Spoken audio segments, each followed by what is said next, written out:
Ok, les nouvelles sont bonnes, les nouvelles sont excellentes. Il y a eu une libération des otages. Demain, vous aurez tout dans la vidéo. Tout demain, tout demain. Donc, on a demain. Oh. Ok, salut à tous, salut à chacun. Vous êtes sur Décryptage Express. Ce matin, nous allons parler de l'accord. L'accord qui se passe entre l'Israël et la Palestine. D'accord. On sait comme ça qu'il y a 13 otages, précisément, qui seront libérés.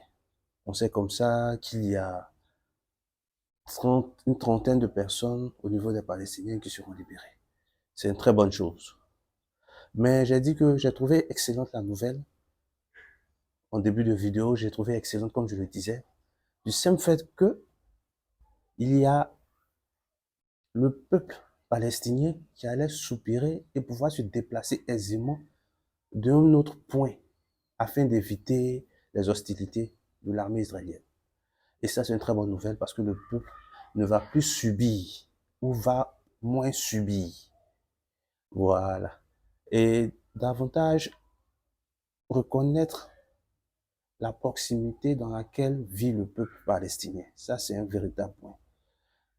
Mais il faut savoir une chose, c'est que certes, la nouvelle est excellente parce qu'il y aura une libération du côté des Israéliens, des personnes qui attendaient leur famille, ok. Il y aura aussi un moment de répit, effectivement. Mais cet accord, d'abord, il faut savoir qui a eu à poser les jalons de cet accord, qui a eu à négocier en dessous. Il y a d'abord, d'abord le Qatar, l'Égypte et les États-Unis. Vous demandez pourquoi le Qatar favorable au Hamas, les États-Unis favorables à Israël, et puis l'Égypte qui est entre les deux, qui a signé des accords avec Israël, des traités, il y a une certaine entente, mais aussi qui a un peu un penchant vers Hamas. Donc ce sont ces trois forces qui sont là, ces trois, je pourrais dire médiateurs, ces trois pays médiateurs qui sont présents. Mais nous devons savoir une chose, c'est que la libération se fera en 4 jours, ou du moins il y aura 4 jours de cessez-le-feu. Dans ces 4 jours, ils auront à libérer 50 otages, comme ils l'ont dit. Ok. Quels sont les avantages de ce cessez-le-feu? Quels sont les avantages de cet accord de libération des otages?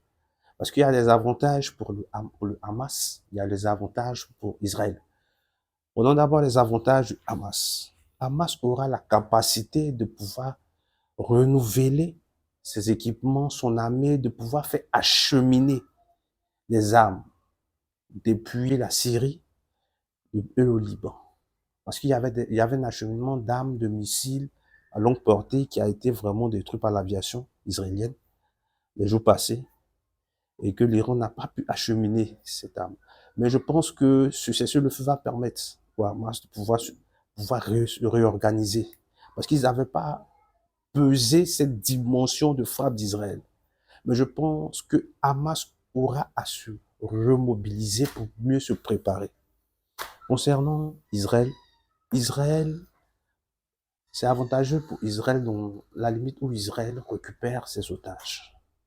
C'est-à-dire qu'il y aura moins d'otages à récupérer, à rechercher par les souterrains. Voilà.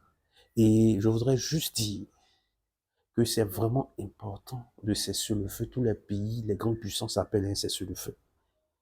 Et pour personnellement, mon avis, c'est qu'il y a un cessez-le-feu total.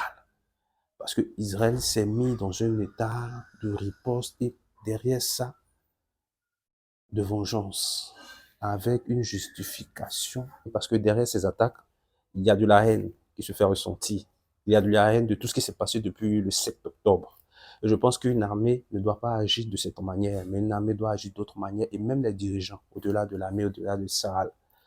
Voilà, c'est ce que je voulais dire. Et je pourrais dire que l'avantage de Hamas, l'avantage, c'est que Hamas va profiter de ces 4 jours de cesser le feu pour se réorganiser, pour revoir la stratégie, repenser et pouvoir mieux défendre aux attaques du Sahel dans les jours qui vont venir. Mais il sera important que Israël puisse entrer dans une négociation, personnellement, prendre tous les otages et faire table rase.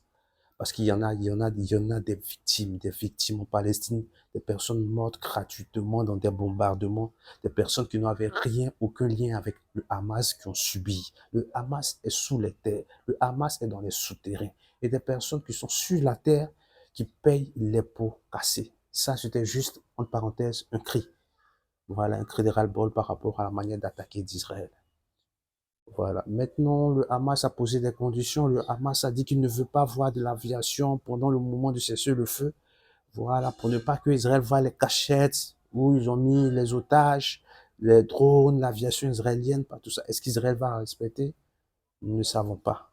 Mais ce qui est, c'est que je suis reconnaissant pour ces personnes qui ont été libérées, les otages, parce que ce sont des personnes innocentes qui n'ont pas eu de manière directe un lien avec toutes ces choses, la population qui paye les prix, tant du côté israélien, tant du côté palestinien. Voilà. En tout, il y aura une libération de 50 otages, 50 otages, mais qui va se faire sur les 4 jours de cessez-le-feu.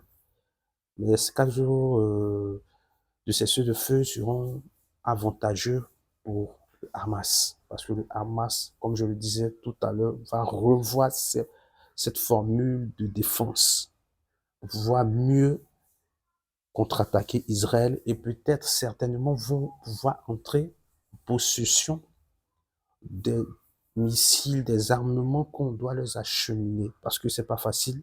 Il devait avoir un acheminement d'armes venant de l'Iran, mais l'aviation Israël a eu à bombarder ces armements. Et ça a quand même affaibli. Et Israël vraiment avance à grands pas. Voilà, sur ce, je vais m'arrêter. C'était sur ces quelques notes. Qu'est-ce qu'on se dit? On se dit à bientôt. N'oubliez pas le pouce bleu pour soutenir la chaîne. Abonnez-vous, commentez.